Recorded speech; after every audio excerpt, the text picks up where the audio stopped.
자, 오늘 네 번째 시간입니다, 여러분. 네 번째 시간에 또 오신 걸 다시 환영하고요. 네 번째 시간 제목은 어둠 밤의 은총, 그쵸? 어둠 밤의 은총입니다. 어둠 밤의 은총이고 위쪽으로 떨어지다 이런 내용입니다. 위쪽으로 떨어지다. 자, 우리가 한번 기도 한번 하고 오늘 시간을 한번 나누도록 하죠. 잠깐 기도하겠습니다. 사랑의 하나님, 하나님께서 우리를 사랑하셔서 우리의 마음 가운데에 하나님을 더 알고자 하는 마음, 또 하나님을 더 사랑하고자 하는 마음, 또 하나님과 함께하고자 하는 그 마음을 우리 속에 심어주신 것을 감사를 드립니다. 하나님, 우리가 하나님을 더욱더 알면 알수록 정말 하나님의 사랑은 정말 끝이 없고 하나님의 은혜는 넘쳐난다는 것을 고백할 수밖에 없습니다. 하나님, 우리가 하나님을 더욱더 알 수 있도록 도와주시고 하나님을 알면 알수록 우리의 영혼이 더욱더 풍성해질 수 있도록 주님 우리를 인도해 주옵소서. 이렇게 영성 모임을 통해서 우리가 영성에 대해서 배우고 이 시간이 바로 하나님을 더욱더 알아가는 시간입니다. 주님 이 시간을 축복하여 주셔서 우리가 이 시간을 통해서 하나님을 더 만나게 하시고 하나님의 마음을 알게 하시고 또 우리 삶에 역사하시며 우리를 만지시는 우리가 하나님을 더욱더 알고 경험할 수 있도록 주님 도와주옵소서. 어리석은 자의 입술을 살아계신 하나님의 영이 성령께서 주장하여 주셔서 오늘 우리의 영의 영이 서로 통하게 하시고 우리가 서로 가운데에 우리의 나눔과 또 배움을 통해서 우리가 하나님의 더 깊은 영적인 세계로 나아갈 수 있도록 이 시간에 주님 하나님의 영께서 주인이 되어 주옵소서. 이 시간 우리 가운데 함께 하시는 우리 하나님께 감사를 드리며 예수님의 이름으로 기도드립니다. 아멘. 예, 자 오늘 네 번째 시간, 오늘 내용은 우리가 인생의 그 단계에 있어서 특별히 영적인 여정을 걸어가면서, 다른 말로 하면 영적인 성숙의 과정에 있어서 거치는 단계를 우리가 이야기 좀 나누고요. 그리고 그 과정 속에서 거치는 필수적인 시간이 있는데 그것은 바로 고난의 시간입니다. 영혼의 어두운 밤 이렇게 표현할 수 있는데 그 시간인데 그것을 우리가 함께 나눴으면 좋겠어요. 사실은 오늘 제목 그 부제가 보면 위쪽으로 떨어지다 이런 제목입니다. 제가 이 제목을 한 이유는 너무 제목이 너무 좋은 것 같아요. 그래서 제가 한 거고, 또 제가 여러분들께 말씀드렸던 리처드 로우라고 있죠. 제가 영성에 대해서 깊은 관심을 가지게 된 계기가 됐고, 또 그분 책을 통해서 영성에 대해서 굉장히 또 더 깊이 알 수 있게 됐어요. 그래서 리처드 로우라는 분의 책을 제가 한국말로 처음에 봤는데 한국말로 번역된 책은 거의 다 본 것 같아요. 거의 다 봤네요. 한 10권, 열 몇 권 번역됐을 텐데 다 봤고, 그리고 번역되지 않은 책도 영어로도 나왔는데 그런 영어 책들을 좀 계속 사서 보고 이제 그러는 중입니다. 그분 책 중에 이 제목이 이분이 쓴 책입니다. 이 위쪽으로 떨어지다. 이 책이에요. 그리고 영어 원 제목은 Falling Upward. 그쵸? 요거고 위쪽으로 떨어지다라는 책인데, 이 책의 주내용은 뭐냐면 인생 속에서 겪는 그런 고난, 실패, 그 추락이 우리에게 어떠한 의미가 있는지를 알려주는 책이에요. 그래서 제가 그 힘들었던 시간, 한 2년에서 3년 정도 그 힘들었던 그 시간에 이제 그 시간의 후반부에 이 책을 보면서 저는 굉장히 큰 위로를 받았습니다. 그리고 제가 겪었던 일의 의미가 무엇인지를 이 책을 통해서 제가 많이 해석하게 됐어요. 굉장히 좋은 책입니다. 그래서 여러분들이 기회 되시면 저는 이 책을 꼭 읽어보시기를 권해드리고요. 근데 제가 이 책은 특히 이제 어려움 겪는 분들, 또 그런 힘들어하는 분들에게 선물을 제가 많이 했던 책인데, 청년들한테는 제가 선물을 한 번도 안 했습니다. 왜냐하면 청년들은 이 책을 봐도 내용을 잘 이해를 못해요. 예.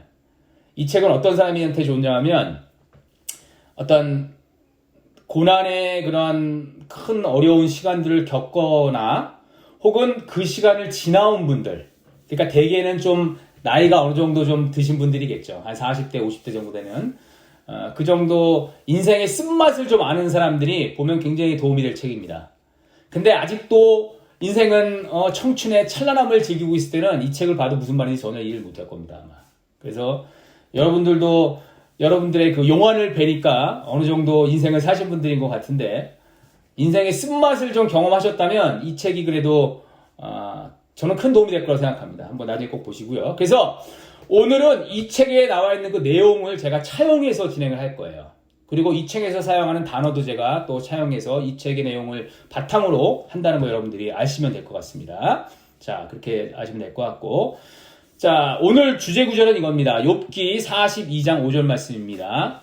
오늘 주제 말씀은 내가 주께 대하여 귀로 듣기만 하였사오나 이제는 눈으로 주를 배움나이다. 그 욥기가 우리가 좀 이따 나누겠지만 고난에 대해서 인생에 겪는 고난에 대해서 그런 주제를 가지고 있는 책인데 그 결론적인 구절입니다. 내가 주께 대하여 귀로 듣기만 하였사오나 이제는 눈으로 주를 배움나이다. 그리고 노리치의 줄리안이라는 신비가가 있습니다. 이분이 하신 말인데 먼저 추락이 있다. 그 다음에 추락에서 회복이 있다. 둘 다 하나님의 자비로운 은총이다. 이렇게 얘기합니다. 정확한 번역은 둘 다 하나님의 자비다 이거예요. 근데 이 앞에 그 은총을 하나님의 은혜를 설명하면서 그래서 이제 조금 의역을 해서 둘 다 하나님의 자비로운 은총이다. 한국말이 이렇게 번역을 했는데 원래는 둘 다 both are the mercy of God 이렇게 표현할 겁니다. 제가 알기로는. 자, 요 내용에 대해서 우리가 뒷부분에서 또 설명을 하도록 하고요. 자, 첫 번째 제가 오늘 내용을 하기 전에 먼저 지난 시간을 잠깐만 제가 좀 복습보다는 말씀을 드리는 게 좋을 것 같아요. 영성이 제가 첫 번째 시간에 말씀드렸는데 다음 시간에 좀 더 얘기할 수도 있겠지만 존재의 근원과 궁극시체를 탐구하는 인간 내면의 여정이자 삶과 세상의 의미를 찾아가는 삶의 방식. 제가 영성이라는 건 이렇게 말씀드렸어요. 제가 정의한 겁니다. 그러면 이것을 찾기 위해서 하는 기독교적 방식, 기독교 영성은 무엇이냐? 그것은 예수 그리스도 안에서 하나님의 영이신 성령님을 통하여서 하나님과 사귐을 누리는 그 여정이다 이렇게 표현했죠. 그리고 궁극적 목표는 하나님과 하나 되는 겁니다. 하나님과 합이라는 거예요. 그게 기독교 영성의 목적입니다. 아시겠어요?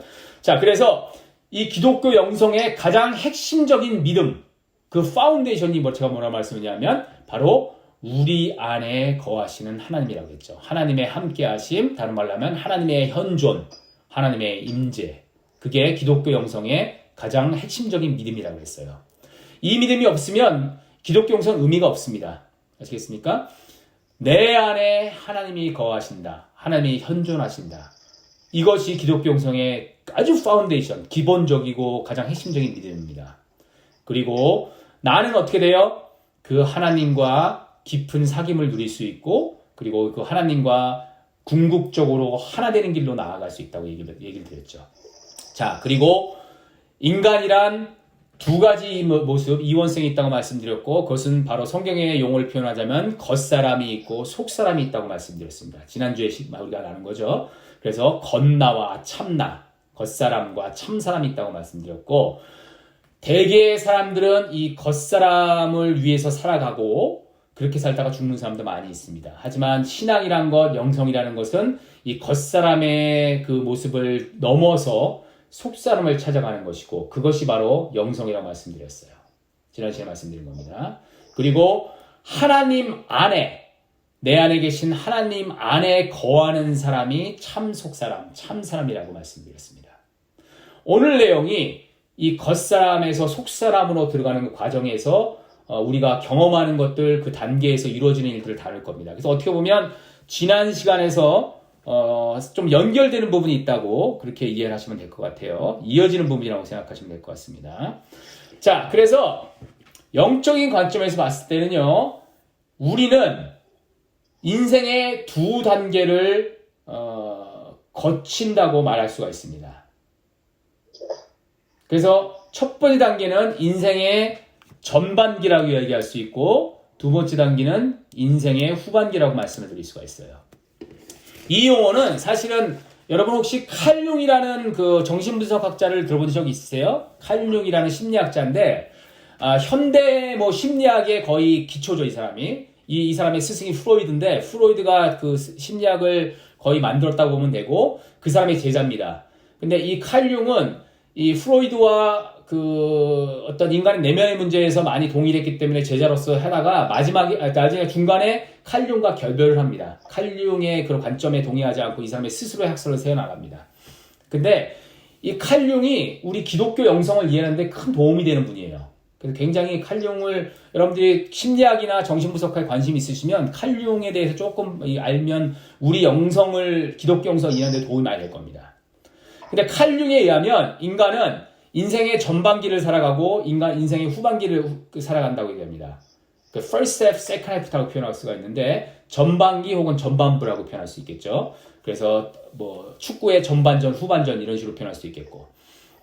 근데 인생의 전반기는 대개는 이 의식적인 부분을 위해 살아간다는 거예요. 이성을 사용해서 의식적인 부분을 위해 살아가고 후반기는 뭐냐? 보이지 않는 무의식의 세계로 들어가는 과정이라고 표현합니다. 그래서 진정한 자기, 진정한 셀프는 의식과 무의식이 통합된 그런 사람이 진정한 셀프라고 이 사람은 표현해요. 칼융은 심리학적으로.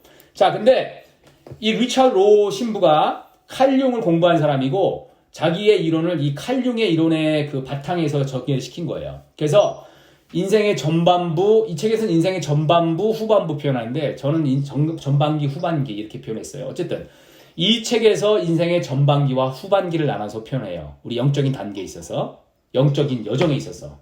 아시겠어요? 자, 그래서 인생의 전반기는 무엇이냐? 그것은 뭐냐면 나 자신이라는 것, 나 자신의 자존감을 키워가는 단계라는 거예요. 다른 말로 하면 나의 겉사람의 그런 모습을 형성시켜 나가는 과정인 거죠. 아시겠어요? 그래서 대개는 태어나서 부모를 통해서 양육을 받으면서 자기의 자존감이 내가 누구인지를 점점 알아가는 시간이죠. 자존감을 키워나가는 그런 단계예요. 그리고 다른 말로 하면 자신의 정체성을 세우는 기간이기도 합니다. 나는 누구의 자식이고 나는 누구의 형제고 자매고 나는 누구의 친구고 나는 어디에 속한 사람이고 나는 어느 나라 사람이고 이런 식으로 사회적으로 자신의 정체성을 만들어가는 그런 시간이라는 거예요. 인생의 전반기는. 그리고 특별히 계속해서 인생은 뭐예요? 성취하는 과정이죠. 어떤 성취 속에서, 사회적 성취 속에서 인생의 의미, 자기 자신의 인생의 의미를 찾아가는 그런 시간들이에요. 이 사회 성취라는 건 모든 걸 다 포함하겠죠. 공부를 통해서 학생이 자기 무언가 성취하는 거고, 졸업하고 나면 잡을 잡아서 자기의 직장을 통해서, 커리어를 통해서 그런 걸 성취해 나가는 과정이고, 또 결혼하고 가정을 세우고 그 속에서 자기의 어떤 사회 성취를 누리면서 자기의 의미를 찾아가는 그런 단계예요. 그래서 이 세상을 살아가는 대다수의 모든 사람이겠죠. 그렇죠? 모든 사람이 거치는 그 인생의 단계라는 거예요. 근데 영적인 여정에서 영성적 관점에서 봤을 때는 이것은 인생의 전반기라고 이야기할 수가 있습니다. 인생의 그럼 후반기는 무엇이냐? 자기 자신의 이 에고, 이 겉사람의 자존감을 키워나가는 그 단계를 넘어서 자기 내면에 있는 칼융시로 표현하면 의식적 단계가 아니라 무의식의 단계인 거죠. 우리 성경적으로 얘기하면 겉사람이 아니라 속사람, 육적인 것이 아니라 영적인 것을 추구하는 단계. 우리가 지난 시간에 배웠던 대로요. 참나, 참사람, 속사람을 찾아가는 단계라고 이야기할 수 있어요. 그게 인생의 후반기라고 표현할 수 있습니다. 그리고 이 시간은 뭐냐면 나의 겉사람, 보여지는 에고라는 것, 자기의 정체성을 세워가는 게 아니라 보이지 않는 진정한 내면의 세계, 진정한 정체성을 발견하고 그것을 추구하는 단계라고 이야기할 수가 있어요. 그리고 이 시간은 사회적 관계 속에서 성취만을 추구하는 게 아니라 뭐예요?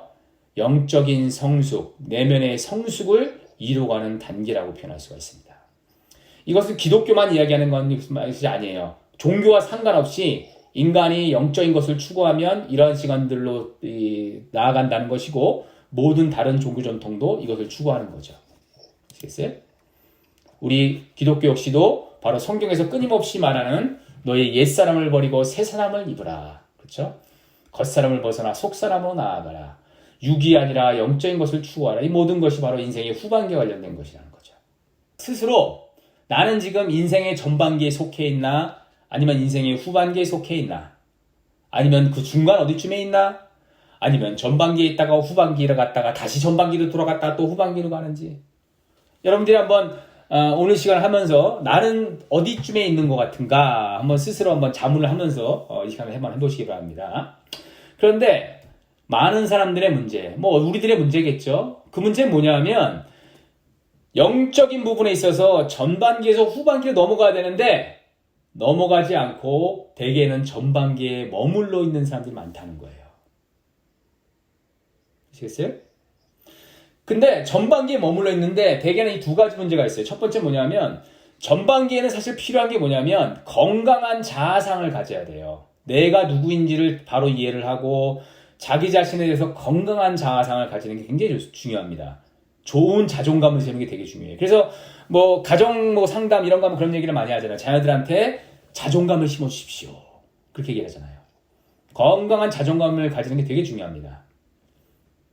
근데 문제는 뭐냐면 뭐 깨어진 가정이라거나 혹은 왜곡된 어떤 관계들 속에서 건전한 자아상을 가지지 못하는 사람이 많이 있다는 거예요. 이미 내면이 뭐 진짜 나쁜 경우는 내면이 뭐 황폐해지는 경우도 있겠죠. 문제는 사람들이 그래서 건강한 자아상을 가지지 못하기 때문에 그것을 바탕으로 인생의 후반기에 영적 세에 나가야 되는데 그 왜곡된 것 때문에 후반기까지 힘들어지는 경우가 있어요. 안타까운 거죠.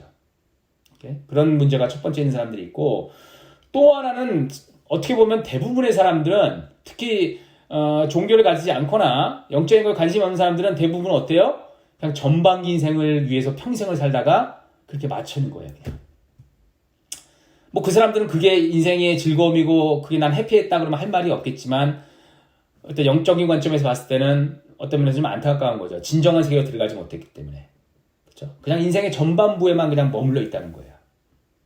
그래서 자기 정체성을 세우고 자기 개성을 찾아서 남들과 달라지려고 하고 자기 커리어를 가지고 가정을 가지고 안전하고 더 평안한 인생을 추구하다가 그렇게 그냥 인생을 끝마치는 거죠.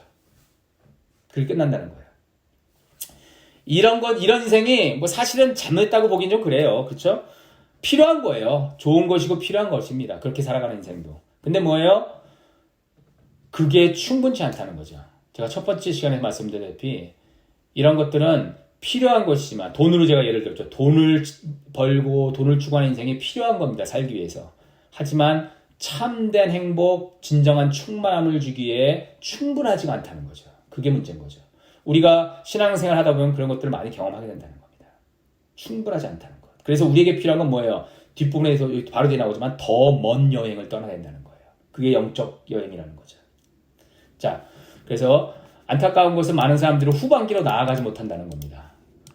그 대표적인 예가 종교적으로 봤을 때, 우리 종교적으로 봤을 때는 종교라는 건 뭐냐면 종교의 역할은 뭐냐? 영성의 역할은 전반기에서 후반기로 나아가도록 그런 일종의 다리가 되어주는 거예요. 이 영성은, 종교는. 전반기에서 후반기로 넘어가도록 이끌어주는 안내자 역할을 해주는 거고. 근데 이 종교가 사람들을 전반기에서 후반기로 넘어가게 하는 게 아니라 전반기에 오히려 머물러 있도록 또 도울 수 있다는 거예요. 안타깝게도. 그래서 자기 에고로 충만한 사람들한테 오히려 종교라는 겉옷을 입혀주는 거죠. 겉옷을. 에고라는 걸 벗어나서 더 깊은 세계에 참 사람으로 나아가게 이끄는 게 아니라 종교가 오히려 겉옷이 되어서 더 강한 에고를 만들어주는 거예요. 종교가. 참 안타까운 일이죠. 그 성경에 나오는 게 그게 누구냐? 탕자의 이야기, 탕자의 귀환에 나오는 뭐예요? 큰아들이죠. 큰아들. 아버지라는 관계 속에서 함께 있음에도 불구하고 이 큰아들은 뭐예요? 자기 세계, 나라는 것, 그게 충만한 사람이기 때문에 오히려 아버지와의 관계성을 누리지 못하고 자기 자신의 그 세계에 갇혀 있다는 거예요. 다른 말로 하면 율법이라는 세계에 갇혀 있다는 거죠. 종교성에 갇혀 있다는 거예요. 이 사람은 종교적 언어를 사용하고 우리식으로 얘기하면 교회 생활을 하고 열심히 할지라도 여전히 인생의 전반기에 머물러 있는 사람이라는 겁니다. 하지만 반대로 오히려 진짜 탕자가 돼서 그 속에서 인생의 이 유한함, 덧없음을 깨닫고 아버지께로 나아가서 아버지와 관계를 맺는 작은 아들은 오히려 아버지의 은혜를 경험하고 인생의 전반부에서 후반기로 들어가는 사람이라는 겁니다. 그래서 안타깝게도 종교를 가진 사람도 오히려 후반기로 들어가지 못하고 전반부에 머물러 있는 경우도 굉장히 많다는 겁니다, 여러분. 이게 우리한테는 어떤 면에서는 참 어떤 면에서는 일종의 경고가 될 수도 있겠죠. 한번 돌아보세요. 여러분들은 스스로 율법적인 것 혹은 종교성에 얽매이는 전반부에 머물러 있지 않는가? 나는 그것을 벗어나서 참된 영적 세계로 들어간 복음과 은혜, 하나님의 은혜를 깊이 경험하면서 살아가고 있는가? 스스로 돌아보기 바랍니다. 자, 그리고 대개는 이게 인생에 있어서 청년기를 지나서 중년기를 지나면서 경험하는 겁니다. 전반부에서 후반기는. 근데 꼭 이것이 어떤 연대기적으로 그렇죠? 그렇게 되지는 꼭 않는다는 겁니다. 그래서 제가 두 가지 철부지 노인 지혜로운 젊은이 이렇게 두 가지 비교했는데 노인이 되고 죽음을 앞두고서도 여전히 철부지 같은 인생을 살아가는 사람들이 있다는 거예요. 자기 욕심, 자기 고집, 자기 세계에 꽉 막혀서 죽을 때까지 그렇게 살아가는 노인이 된다는 건 뭐냐면 지혜로워진다는 겁니다. 부드러워진다는 거예요. 그리고 모르는 사람들에게 지혜를 전해주는 게 노인이 된다는 건데 안타깝게도 노인이 됐음에도 불구하고 여전히 철부지로 살아가는 전반기에 머물러 있는 그런 사람도 많이 있어요. 반대로 어떤 면에서 청년임에도 불구하고 인생의 깊은 의미를 깨닫고 지혜로운 자가 된 사람이 있다는 거죠. 지혜자가. 별로 없습니다. 근데 사실은 대개는. 제가 보면 그래요. 제 경험은.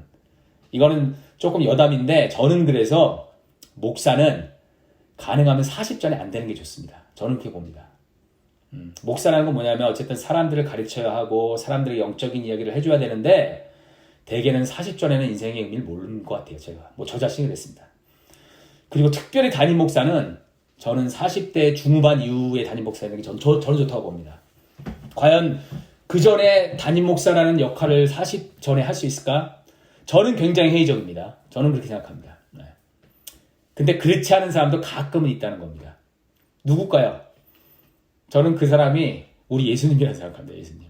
30임에도 불구하고 어떻게 보면 우리 나이와는 다르겠지만 청년의 때에 불과도 정말 진짜 지혜자였죠. 진정한 신비가였죠. 인생의 후반기를 이미 충분히 다 살아냈던 그런 지혜로운 사람이 우리 예수님이었다는 거죠. 예. 그런 사람도 있다는 겁니다. 자, 그래서 나를 찾아 떠나는 영성 여행이잖아요. 영성 여행. 다른 말하면 영적 여정이죠. spiritual journey죠. spiritual journey. spiritual journey는 뭐냐? 전반기를 지나서 후반기로 나아가는 과정이 바로 spiritual journey라는 겁니다. 그리고 후반기의 단계, 후반기의 인생을 계속해서 살아갈 수 있도록 이끌어주고 격려하는 것이 바로 영성이라는 거죠. 그리고 이 리차르오의 표현에 의하면 그것은 더 먼 여행이라는 겁니다. 인생이 여행이잖아요. 그렇죠? 여행인데 이것은 그냥 여행이 아니라 그것보다 좀 더 먼 여행이라는 거예요. 소유하기 위해 살아가는, 소유 속에서 만족을 하는 그것이 필요하지만 충분하지 않다는 거죠. 그래서 뭐예요? 존재의 충만함을 추구하는 거기서 충분함을 경험할 수 있도록 소유의 만족에서 존재의 충만함으로 나아가는 과정입니다. 이 과정은. 그리고 제가 말씀드렸던 대로 이 율법적인 종교적인 열심을 하게 하는 것들은 표층 종교라고 말씀드렸죠. 그 표층을 뚫고 어디로 들어가요? 심층으로 들어간다는 겁니다. 그게 필요하다는 겁니다. 그리고 율법을 넘어서 은혜를 경험할 수 있도록 도와주는 것. 그것이 바로 이 영적인 여정이라는 겁니다. 이해하시겠죠? 자, 다시 그래서 결론적으로 얘기하면 영적인 여정, 이 spiritual journey에 있어서는 인생의 전반기가 있고 인생의 후반기가 있다는 겁니다. 영적인 여정은 전반기를 지나서 후반기로 나아가는 과정이에요.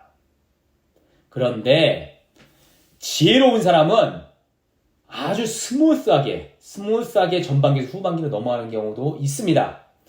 근데 대개의 사람들은 전반기에서 후반기를 넘어가는 그 중간 단계에서 거치는 이 하나의 단계가 있어요. 그것을 리차드 로우는 필요한 고통이라고 표현합니다. necessary suffering 이렇게 표현합니다. 대개의 사람들은 전반기에서 후반기를 넘어갈 때 그냥 넘어가지 않고 어떠한 과정을 거치는데 그것은 고난이라는 인생의 현실을 경험한다는 거예요. 자기 자신의 잘못으로 인한 실패일 수도 있고요. 인생의 추락일 수도 있습니다. 혹은 자기가 전혀 어떻게 이해할 수 없는, 알 수 없는 어떤 다가오는 고통이 될 수도 있죠. 대표적인 건 죽음이겠죠. 가까운 사람의 죽음이건 어쨌든 그런 죽음 같은 것. 그리고 사람들의 관계에서 겪는 어려움들이 될 수도 있죠. 혹은 나의 건강, 내 몸의 이상으로 인한 어떠한 고통이 될 수도 있고. 각자의 사람마다 그 아픔의 그 깊이는 다르고 모양은 다 다릅니다. 하지만 전반기와 후반기 사이에서 대다수의 사람들은 이 시간, 이 아픔의 시간을, 이 추락의 시간을 거친다는 겁니다. 그리고 그것은 necessary suffering, 필요한 고통이라는 거예요. 그것이 필수적인 과정이라는 겁니다.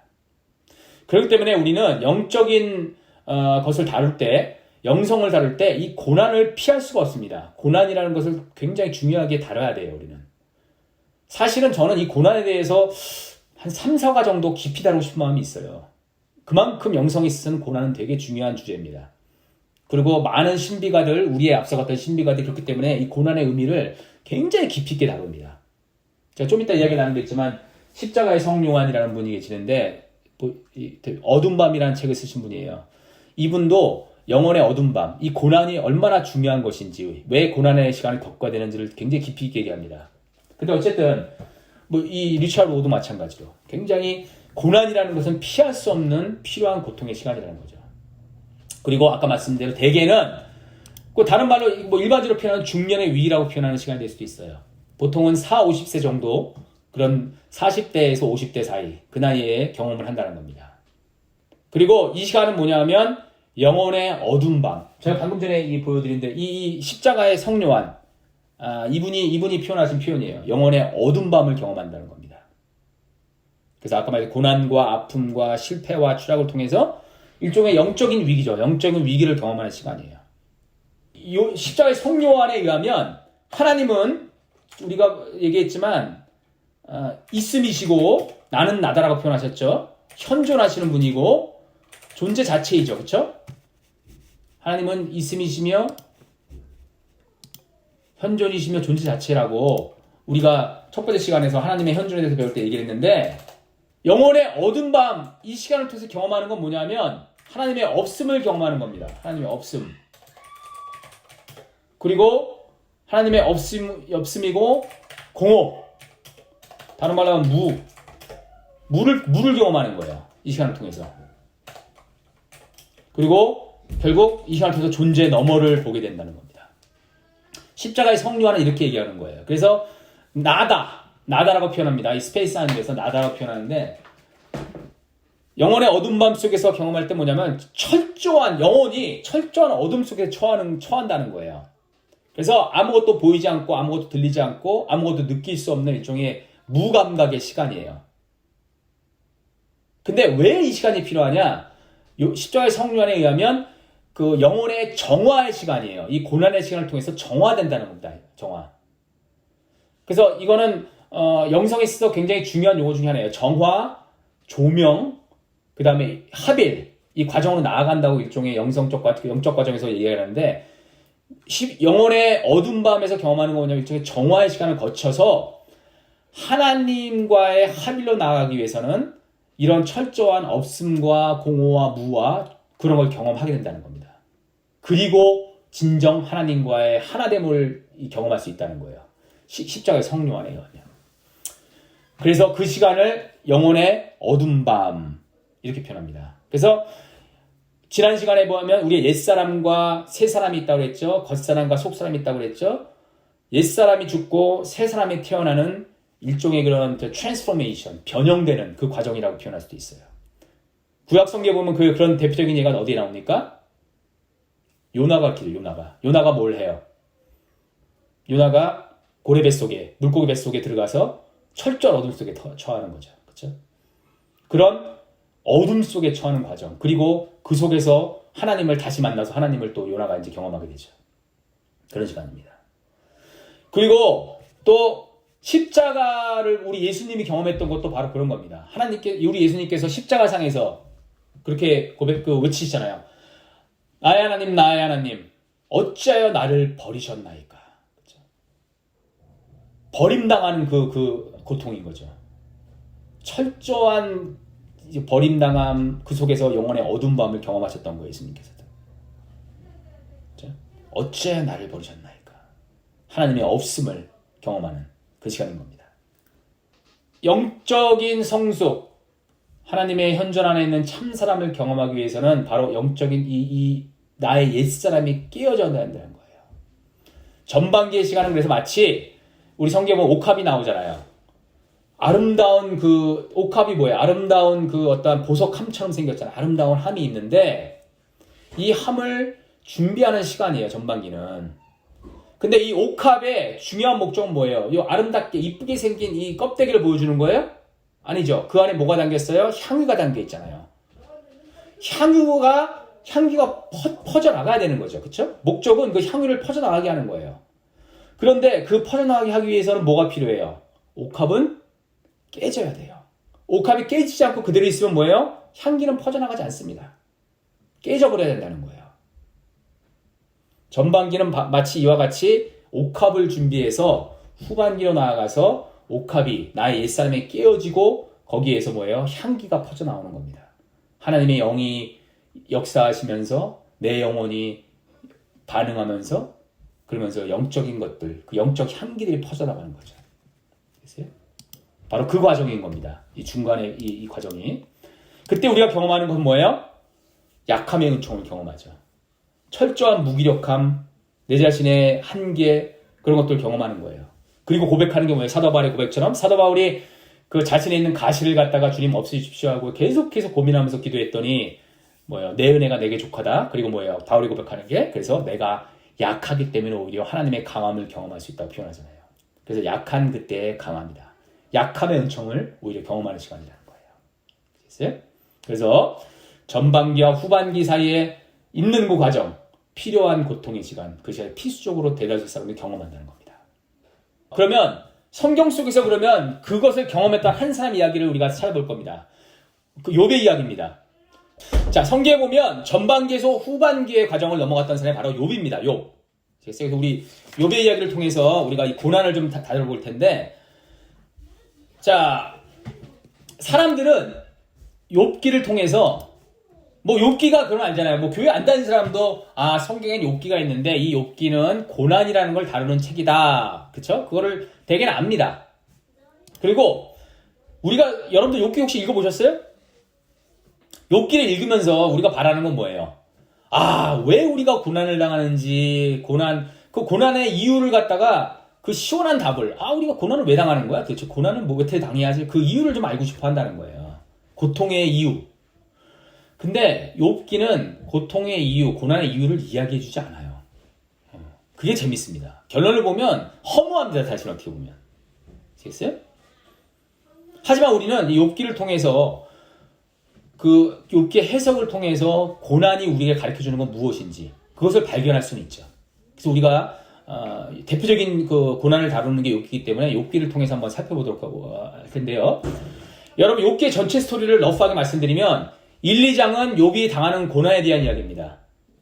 그리고 3장부터 37장까지 욥과 이 세 친구들이 계속해서 이 고난과 여러 가지 변론하는 거예요. 논쟁하는 겁니다. 그게 쭉 해서 나옵니다.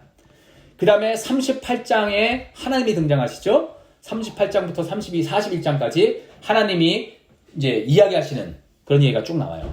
세 달락으로 나눌 수가 있어요. 됐어요? 자, 1절에 보면 우리가 잘 아는 내용이죠. 욥이 고난을 당합니다. 그렇죠? 왜? 하늘에서 어떤 회의가 열렸는데 어전회의처럼 회의가 열렸는데 사탄이 하나님이 욥이 저렇게 의인이다 얘기하니까 사탄이 왜 저렇게 하나님이 잘해주니까 해주는 거죠. 잘해주지 않으면 아픔과 고통을 당하면 그렇게 하겠습니까? 그렇게 의인이 되겠습니까? 하면서 막 하니까 그래? 그럼 네가 욥을 시험해봐라. 이런 얘기가 나오죠. 그래서 사탄이 욥을 시험하는 그게 뭐예요? 고난을 주는 거죠. 자식들을 죽이고 자기의 재산을 모두 뺏어가고 아내까지 떠나게 하는 그런 이해할 수 없는 고통을 당하는 거예요. 근데 우리가 이거를 실제로 하늘에서 그런 무슨 하나님과 사탄의 어떤 회의가 열렸다 그렇게 이해할 필요는 없습니다. 이 장면은 일종의 우화로 생각하시면 돼요. 그래서 여러분 성경을 보실 때 이것이 다 역사적 사실이다 그렇게 이해하시면 안 돼요. 그렇게 보실 필요 전혀 없습니다. 성경을 보실 때. 특히 이런 이야기는 일종의 우리가 가르치는 교훈이에요.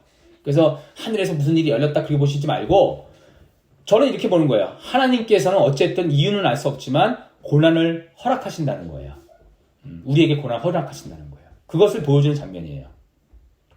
이렇게? 자, 그래서 그런 고난을 허락하셨고 욥은 알 수 없는 이유로 그 고난을 당하고 있는 거예요, 지금. 그리고 3장부터 37장까지 이제 논쟁을 하면 친구들이 이제 위로한다고 찾아와서 야, 처음에는 아마 위로했겠죠. 아유, 그래, 힘들지 어렵지 하다가 근데 욥이 나는 도대체 왜 이런 일을 당하는지 모르겠어. 막 그렇게 반응하니까 이 사람들이 좀 열받았는지 막 이제 욥을 공격하기도 합니다. 그리고 네가 고난을 당하는 이유를 알려줄게. 욥, 잘 들어봐. 왠 줄 알아? 네 자식들이 하나님 앞에서 잘못했기 때문이야. 그리고 너도 하나님께 잘못한 것이 있는지 잘 스스로 돌아봐. 그렇기 때문에 네가 이렇게 하나님께 심판을 받는 거야. 이렇게 얘기하는 거예요. 8장 3절 같은 경우 3, 4절 보면 이렇게 얘기하면 내 자녀들이 주께 죄를 지었으므로 주께서 그들을 죄에서 벌어두셨나니 이렇게 표현하고 있어요. 내 자식들이 하나님께 죄를 졌다는 거예요. 그렇기 때문에 하나님께서 벌 내리신다는 거예요. 그러니까 진짜 어떻게 보면 잔인한 거죠. 내가 진짜 뭐 자식을 잃는 그 정말 가장 큰 고통을 겪는데 그 옆에 와서 야, 네 자식들이 잘못해서 그런 거야 이런 얘기를 한다니 참 어떻게 보면 어리석은 사람인 거죠. 그래서 고난을 위로한다면서 오히려 상처를 후벼파는 그런 일을 하고 있는 거죠. 이 사람들 논리 뭐예요? 인과응보의 논리. 인과응보. 잘하면 상 받고 못하면 벌 받는다예요. 인과응보의 논리 그대로 얘기하는 거예요. 맞는 말이에요, 여러분? 그렇지 않다는 거죠. 욥기도 나중에서 그렇지 않다고 얘기해주고 있지만 뭐 우리 인생에서 보잖아요. 정말 악한 사람들이 승승장구하는 걸 우리가 얼마나 많이 봅니까? 그리고 정말 선한 사람들, 죄 없어 보이는 그런 사람들이 알 수 없는 고난을 당하는 그럼 우리가 얼마나 많이 경험합니까? 얼마나 많이 봅니까? 그렇죠? 인과응보의 논리는 사실은 성경적인 것도 아니고 인생의 그런 법칙에서도 맞지 않다고 이렇게 볼 수가 있겠죠. 자, 어쨌든 그럼 욥은 어떻게 반응하냐? 13장 3절 말씀에서 이렇게 얘기합니다. 참으로 나는 전능자에게 말씀하려 하며 하나님과 변론하려 하노라. 변론한다는 거 하나님께 따져 묻겠다는 거예요. 도대체 내가 왜 이런 일을 당합니까? 나는 도대체 이해할 수 없습니다. 그래서 하나님께 막 그냥 의심하기도 하고 하나님을 불평하기도 하고 내가 따져 묻는 건 이건 당연한 거야 하고 막 얘기해요.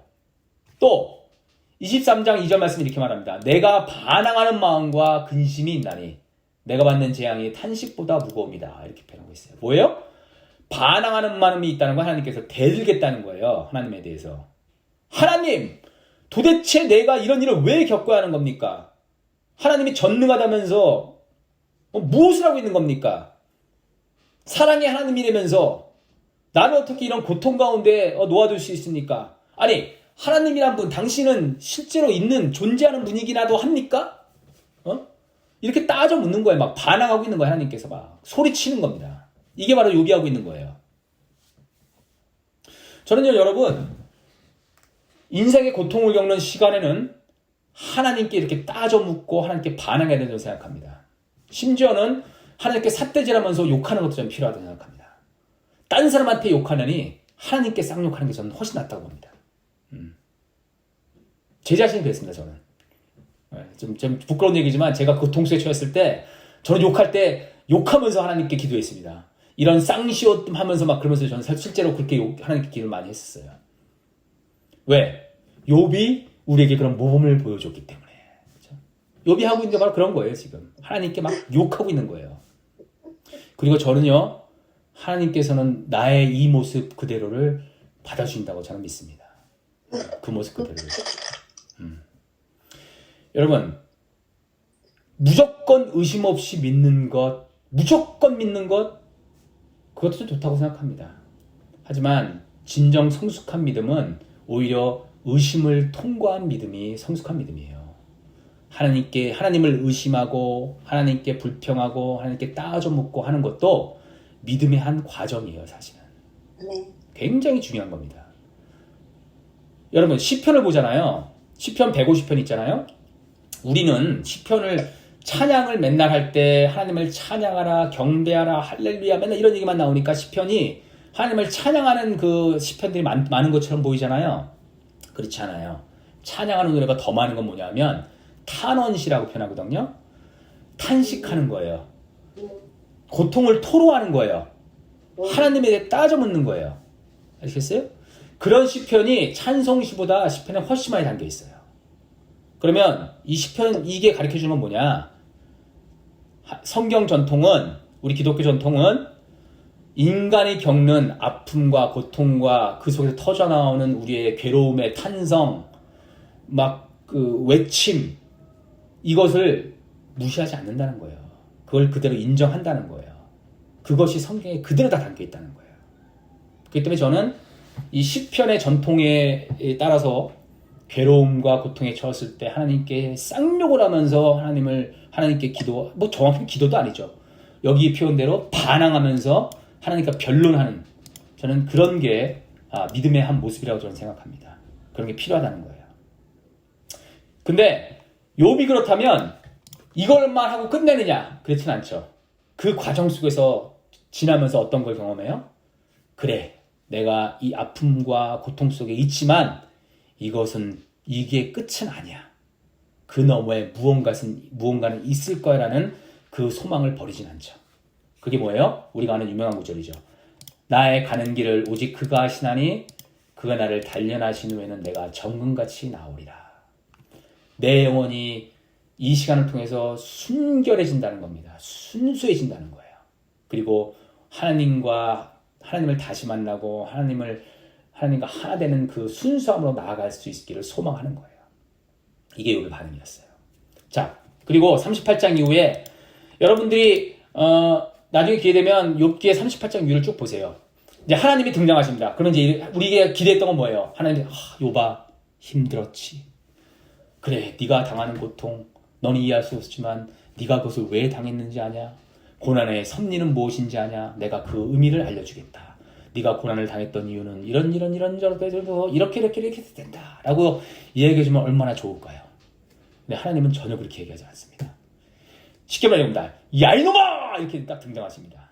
야 이놈아! 내가 하는 말을 좀 들어라 하면서 쭉 얘기를 합니다. 그게 38장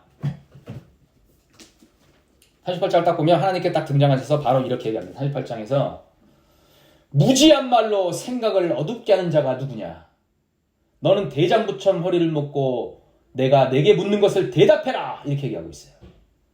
그리고 38장 5절 말씀에 누가 그것의 도랑법을 정하였는지, 누가 그 줄을 그것의 위를 띄었는지 네가 아느냐라고 얘기하고 있어요.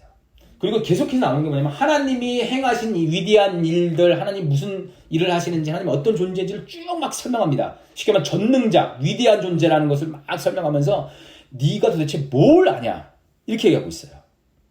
그게 대표적인 게 40장 9절에 네가 하나님처럼 능력이 있느냐? 네가 하나님처럼 천둥소리를 내겠느냐? 이러면서 쉽게 말하면 하나님 막 따지십니다. 참 희한하죠. 부드럽게 위로해 주지도 않으면서. 근데 이 전체 이 38장부터 41장까지 쭉 내용을 보면 이거예요. 쉽게 말하면 너 자신을 아냐? 네가 뭔데? 네가 내가 누구인지를 아냐? 이렇게 얘기하고 있어요. 내가 누구인지 네가 아냐?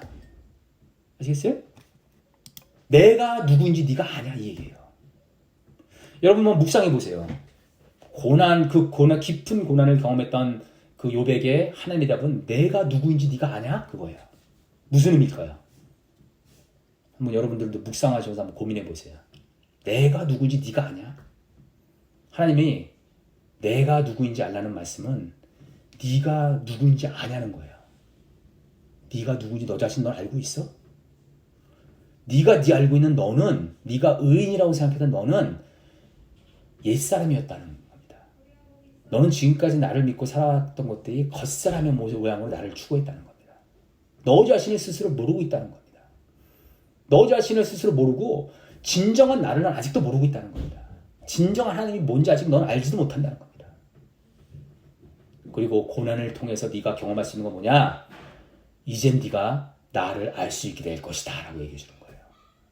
저는 그렇게 해석을 합니다.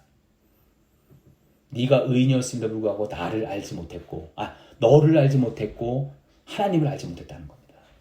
하지만 네가 고난을 통해서 이제는 너 자신을 알 수 있게 되고 하나님을 알 수 있게 될 것이다. 하나님은 얘기는 바로 그것이라고 저는 봅니다. 그래서 욥이 그 하나님의 얘기를 쭉 다 듣고 나서 하는 대답이 이겁니다. 내가 죽게 대하여 귀로 듣기만 하였사오나 이제는 눈으로 주를 배움나이다. 이게 욥의 고백이에요. 그 깊은 고통, 그 고난의 시간을 통과하고 나서 욥이 고백하는 게 뭐냐? 내가 하나님을 알고 있었다고, 내가 하나님을 잘 믿는다고, 내가 그래서 의로운 자라고 그런 척하고 지금까지 살아왔는데 나는 하나님을 잘 알고 있다고 생각했는데 착각이었습니다. 그것은 하나님께 대하여서 about you, 하나님께 대해서 듣기만 했었습니다. 근데 하나님, 내가 이 깊은 고통의 시간을 겪었더니 이제는 뭡니까? 내가 주님을 봅니다. 얘기하잖아요. 이제는 내가 진짜 주님을 만났습니다. 라고 고백하는 거예요. 이게 욥의 결론이에요. 저는 욥의 결론을 이렇게 봅니다. 여러분들 스스로 생각을 해보세요. 내가 누구인지 네가 아느냐? 하나님의 그 질문의 의미가 무엇인지를요. 그래서 결론적으로 욥은 고난을 통해서 새로운 하나님을 만나게 됩니다. 그리고 이해할 수는 없지만, 알 수는 없지만 그 고난이 찾아오는 신비를 받아들일 뿐이에요. 고난을 통해서 성숙해진다는 겁니다. 됐어요? 자, 그래서 우리가 욥기를 통해서 배울 수 있는 교훈은 무엇일까? 한번 제가 찾아봤습니다. 첫 번째, 고난은 찾아오는 계절과 같은 거라는 겁니다. 그냥 여러분, 계절이란 게 뭐예요? 그냥 때가 되면 올 뿐이에요. 때가 되면 봄이 오고, 때가 되면 여름이 오고, 때가 되면 가을이 오고, 때가 되면 겨울이 오는 거예요. 계절은 왜 오는 것이지? 왜 봄이 꼭 찾아와만 하는 것이지? 겨울이란 것은 안 오면 안 되는 것인가? 아무리 생각하고 아무리 그 일을 찾아보고 해봤자 의미가 없어요. 때가 되면 계절은 오는 거예요. 마찬가지로 우리의 인생에 고난이라는 것도 계절처럼 그냥 찾아오는 거예요. 왜 고난은 와야만 하는 것이지? 왜 고난은 꼭 와고 또 온 거지? 고난을 피할 수 있는 방법은 없나? 그 생각 자체가 무의미한 겁니다. 필요가 없는 거예요. 그냥 고난은 우리에게 찾아올 뿐이라는 거예요. 마치 계절과 같이요. 그렇기 때문에 고난이라는 것은 그저 찾아올 뿐이라는 고난의 현실을 인정하는 게 필요해요. 사실 이 고난의 이유, 왜 우리가 고통을 당해야 하는가? 교리적으로 따지면, 교리적으로 이거를 찾아보자면, 얼마든지 이야기할 수 있어요. 기독교적으로는 뭐예요? 인간이 하나님께 죄를 짓고 타락했기 때문에, 원죄죠, 원죄. 인간의 원죄로 인해서 고난이 생겨난 것이다라고, 그렇게 교리적으로 이야기할 수 있어요. 근데 그렇게 교리적으로 이야기해봤자 무슨 의미가 있겠어요? 중요하지가 않아요, 그것은. 고난은 그저 찾아올 뿐이라는 거예요. 계절처럼. 그래서 이 리샤로우는 근데 이렇게 얘기해요. 왜 하나님은 고난을 허락하실까라면서 이 사람이 얘기하는 게 이렇게 표현합니다. 하나님은 사랑 그 자체이기 때문에 너무도 사랑하기 때문에 그저 허용할 수밖에 없다. 이렇게 표현하기도 합니다. 그래서 하나님을 great allower 이렇게 표현하는데 그냥 쉽게 말하면 엄청나게 허용하시는 분이라는 거예요. 그러니까 쉽게 말하면 우리가 잘못된 길을 갈지라도 너무 사랑하기 때문에 그것을 그냥 놔둘 수밖에 없다. 이렇게 일종의 하나님의 무기력함처럼 표현하기도 해요. 이 리차로우는. 자, 근데 어쨌든 중요한 것은 그게 중요한 게 아니라 그냥 고난이라는 것은 다가온다는 겁니다. 그리고 그 속에서 우리는 하나님께 욥처럼 질문하고 소리치고 그런 과정을 거쳐야 된다는 거예요. 아파하는 과정을 통해서 예를 들면 저는 그렇게 생각해요. 다른 사람을 자꾸 찾아서 나 좀 위로해줘 이런 것들 필요할 수도 있지만 그것보다 더 중요한 것은 고난의 현실 속에서 그냥 하나님께 그냥 토로하는 겁니다. 그런 시간이 좀 필요하다고 생각합니다. 그래서 저도 굉장히 힘든 그 시간 때 저도 은둔을 했습니다. 한 6개월 은둔한 것 같아요. 제가 그 목회 그만두고 나서 6개월 동안 거의 사람을 아무도 안 만났던 것 같아요. 전화와도 받지도 않고 굉장히 은둔하면서 하나님께 쌍욕하면서 그런 시간을 보냈죠, 제가. 자, 그런데 그 시간을 통해서 우리가 배우는 건 뭐냐면 인내를 배우는 거예요, 인내를. 견디는 겁니다, 사실은. 쉽지 않죠, 고난의 시간이. 근데 견디는 시간이 필요해요. 견디는 겁니다. 그래서 제가 굉장히 힘들었던 시간에 저는 저를 위로했던 거는 많은 성경 말씀이 아니었어요. 저를 위로했던 한 구절이 있었습니다. 그건 뭐였냐? 이 또한 지나가리라. 그거 하나 있어요. 성경 말씀도 아닌 그 말씀. 이 또한 지나가리라. 언젠가는 나의 이 힘든 시간이 지나가겠지라는 그거였어 그냥. 그거 붙들고 버텼습니다. 그래서 요건 제가 이제 추가한 겁니다. 빨간색은. 이건 뭐냐면 제가 그리고 굉장히 그 힘든 시간을 겪으면서 위로받았던 그 말이에요. 뭐냐면 공지영 작가가 쓴 책입니다. 그 책 제목이 높고 푸른 밤 뭐지? 갑자기 생각이 안 나네. 아일리사님 혹시 그 제목 아시지 않나요? 높고 푸른 사다리? 사다리. 오케이. 사다리. 높고 푸른 사다리라는 그 소설인데 되게 재밌습니다. 여러분 나중에 기회 되면 읽어보세요. 근데 그 책에 나오는 내용인데 쉽게 말하면 그 수도원의 이야기인데 젊은 수사가입니다. 젊은 수사가 자기가 이제 겪는 고통과 어려움, 내면의 아픔들 그런 것들이 많았어요. 그런 것들을 가지고 쉽게 말하면 이제 나이 많은 노인 수사를 찾아갑니다. 지혜로운 사람이죠. 지혜로운 수사에게 찾아가서 자기 아픔을 쭉 다 이야기합니다. 근데 이 노인 수사는 아무 얘기 안 하고 쭉 다 들어요, 그냥 그거를. 그리고 끄덕끄덕 듣기만 합니다. 그리고 뭐 좀 얘기해 주세요. 얘기도 안 해줘요. 그냥 듣기만 합니다, 계속. 그러니까 자기는 토로하는 겁니다, 그 늙은 수사에게. 그리고 다 얘기하고 났더니 자기가 그냥 한마디만 하는 거예요, 이 나이 많은 노인 수사가. 한마디 대답해준 게 이겁니다. 고민을 오래 한다고 해결되는 게 아닙니다. 밤잠 못 잔다고 하나님 앞에서 울부짖으며 큰 소리로 기도한다고 해결되지도 않아요. 그냥 내버려 두세요. 꽃이 피게 새가 울게 바람이 할랑할랑 불어가게. 다만 그분이 우리를 사랑하신다는 거 하나만 믿으면 됩니다. 이렇게 표현하고 있어요. 저는 근데 제가 힘든 시간에 공주영의 이 책에서 이 말이 굉장히 위로가 되더라고요. 아무리 뭐 하나님께 토로하고 소리치고 해도 뭐 해결되는 것도 없이 그냥 괴롭게 소리치기만 했어요, 저도. 근데 꽃이 피고 새가 울고 바람이 불어가게 그냥 놔두라는 겁니다. 그리고 그때 우리가 기억할 단 한 가지, 하나님은 여전히 나를 사랑하신다는 것. 그거 한 가지만 붙들고 있었던 거예요. 제가 했던 게 그겁니다. 저한테는 위로했던 겁니다. 자, 또 욥기의 교훈은 뭐냐? 고난에 처한 사람들 곁에 그냥 침묵으로 머무라는 거예요. 내 고통 속에서 경험하잖아요. 가장 큰 위로는 뭐예요? 누가 나한테 좋은 말 해주는 게 전혀 위로 안 돼요. 그냥 내 옆에 누군가 있어주는 것. 그것만 있으면 돼요. 제가 뭐 또 제 경험이냐면 그때 제가 굉장히 힘든 시간에 그때 제가 뭐 나름 뭐 목사였고 했으니까 목사 친구들 굉장히 많았잖아요. 목사 친구들 하나도 안 만났습니다. 그 시간에. 근데 저랑 쉽게 말하면 뭐 하여튼 맨날 놀러 다니고 같이 그냥 흥청망청했던 그 친구가 하나 있었어요. 근데 그 친구가 연락을 해서 그냥 그 친구랑 1박 2일 캠핑을 했었습니다. 캠핑 가서 그냥 그 친구랑 1박 2일 떠들었어요, 그냥. 아무것도 안 하고. 그때가 이제 지금 잠깐 말씀드렸지만 제가 이제 아내와 관계가 최악일 때였습니다. 그래서 이혼을 막 고민하면서 어떡할까 막 그때였는데 이제 그 친구랑 이제 막 거기서 이제 있었고. 근데 그 친구가 해준 게 아무것도 없습니다, 사실은. 조언해준 거 아무것도 없습니다. 제 옆에 있었어요, 그냥. 그리고 마지막에 이제 캠핑 딱 정리하는데 그 친구가 저한테 한마디 딱 하더라고요.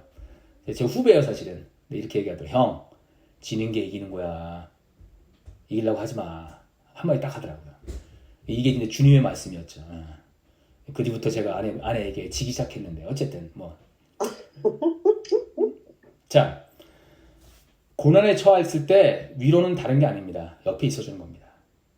혹시라도 여러분 여러분 곁에 있는 누군가, 친구, 가족 누구도 좋습니다. 누군가 어려움을 겪잖아요. 조언하려고 할 필요가 없습니다. 그냥 옆에 있어주면 되는 겁니다. 그냥 옆에 있어주면 되는 겁니다.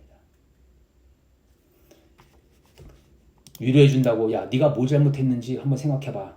욥의 친구들처럼. 그런 말 절대 안 된다는 겁니다. 자, 그래서 우리가 한 가지 배울 수는 뭐냐면 자꾸 왜 내가 이 고통을 당하는지. 그래서 이런 표현 있죠. Why me? Why me? God, why me? 이렇게 표현하잖아요. 부질없는 거예요. Why me는 해봤자 의미가 없어요. 중요한 건 뭐냐면 이유가 아니라 의미를 찾는 거예요. 그 고난 속에서 내가 어떤 걸 배울 수 있는지 그 의미를 찾는 거라는 겁니다. 다른 사람의 고난의 의미를 해석할 필요가 없어요. 아시겠어요? 저 사람은 왜 고난을 받을까 하고 의미를 해석해 주려고 하지 마세요. 그 고난의 속에서 나의 의미를 찾아내는 거예요. 그 고난을, 내게 닥친 고난을 내가 해석을 하고 그 고난의 의미, 삶의 의미를 내가 발견하는 것. 그게 필요하다는 겁니다. 그래서 우리가 그 고난의 의미에 대해서 우리가 뒷부분에서 한번 나누게 될 거고, 시간이 좀 같지만 요것까지는 얘기하고 마칠게요. 스탠리 하워스라는 사람이 있습니다. 이 사람은 자기의 고난 속에서 그냥 의미를 이렇게 발견한 거예요. 스탠리 하워스라는 그 신학자인데, 이 사람은 누구냐면, 어떻게 보면 참 이것도 부질없는 얘기긴 한데, 타임스지가 선정한 20세기의 최고의 신학자라는 걸 선정했어요. 그 사람이에요. 스탠리 하워스라는 신학자이자 윤리학자인데, 그만큼 쉽게 말하면 신학계에서도 거두와 같은, 거성과 같은 그런 사람이라는 거죠. 굉장히 존중받고 세계적으로 인정받는 학자였어요. 그리고 또 그 사람은 좋은 아빠였고 좋은 남편으로서 사람들에게 알려졌어요. 그 신학자고 목회자고 그러니까 얼마나 그랬겠어요. 근데 여러분, 이 사람은 자신의 그 삶 속에서 사람들이 알지 못하는 한 부분에서 굉장히 고통스러운 시간을 보냈어요. 그 이유는 누구였냐면 자기 아내 때문이었어요. 자기 아내가 오랜 세월 그 결혼하기 전부터 사실은 조울증이라는 문제점, 정신적인 문제가 있었던 사람이었어요. 그래서 이런 조울증 때문에 아내가 고통을 받고 이게 나중에는 이제 정신분열증으로 빠지기 시작해가지고 스탠리 하워스는 이 아내의 정신분열증 때문에 미칠 듯한 그 고독함과 그런 아픔, 그런 걸 간직하고 그 자기의 인생의 에너지를 아내 때문에 많은 시간을 보내야 됐어요. 그게 어느 정도냐면, 그러니까 자기 남편을 의심하는 거예요, 쉽게 말하면. 그래서 쉽게 말하면 자기 남편이 외도를 했다, 뭐 이런 식의 의심도 하기도 하고, 당신이 했으니까 나도 다른 남자와 나도 외도를 하겠다, 뭐 이런 걸 막 하는 겁니다. 근데 그 외도하려고 하는 남자들이라면 이 사람의 친구를 찾아가서 막 유혹을 합니다. 그런 걸 하기도 하고, 그리고 하나님이 이제 쉽게 말하면 당신과는 더 이상 성관계를 맺지 말아라고 나한테 말씀하셨다. 그래서 남편과의 그 관계를 아예 거부하고, 그리고 하나님한테 무슨 음성을 들었다고 뭘 보인다 막 이런 것들 하기도 하고. 이 세월을 20년 넘게 했습니다. 20년 넘게. 스탠리 하워스가 20년 넘는 시간 동안 이 고통스러운 시간을 보냅니다. 그리고 아내는 그 과정에서 끊임없이 자기한테 이혼하자고 요구를 하고 계속해서 퍼붓고 이 과정을 겪으면서 결국 스탠리 하워스가 자식을 위해서 이런 관계를 유지하는 건 더 이상 안 되겠다 해서 24년 만에 이혼을 합니다. 결국 이혼을 하고 그리고 결국 이 아내는 이혼한 이후에 혼자 살면서 고독하게, 쉽게 말하면 고독사를 합니다. 심장마비로. 안타까운 스토리죠. 해피엔딩이 아니라. 그래서 스탠리 하워스가 그 시간 동안 정말 너무 지치고 절망적이고 그런 고독한 시간을 지났었다는 고백을 합니다. 그 고백 속에서 마지막 결론을 스탠리 하워스가 이렇게 얘기하고 있어요. 나는 기독교 신학자입니다. 사람들은 내가 삶의 고통에 대한 답변을 가지고 있을 것이라고 짐작합니다. 나는 이런 질문에 뭐라 답변해야 좋을지 전혀 알지 못합니다. 내가 기독교 신학자로 살면서 배운 것이 있다면 우리가 이런 질문에 답변하려 하지 말아야 한다는 사실 정도입니다. 우리가 현명하다면 침묵 안에 머물러야 합니다. 저에게 기독교인이 된다는 것은 답이 없이 사는 것을 배우는 길입니다. 이렇게 얘기합니다. 답이 없이 사는 것을 배우는 것. 스탠리 하워스가 고난 속에서 배운 건 뭐냐면, 왜 내가 이 고통을 겪어야 하는가, 왜 이 고난을 겪어야 하는가, 그게 아니라 그 고난의 의미를 찾은 건데, 그 고난의 의미가 뭐예요? 신앙은 답이 없이 사는 것. 다른 말로 표현하면 답이 없음에도 그 길을 걸어가는 것이라는 거예요. 왜? 그 길에 하나님이 나와 함께 하시기 때문에 그 하나님을 바라보고 그저 걸어가는 것이라는 거예요. 그게 영적인 여정이라는 겁니다. 이게 스탠리 하워스의 고난 속에서 배운 고난의 의미입니다. 됐어요? 오케이. 자, 일단 여기까지 하고요. 우리 잠깐 한 5분 정도 쉬었다가 그리고 뒷부분을 우리가 하도록 하겠습니다. 자, 오케이.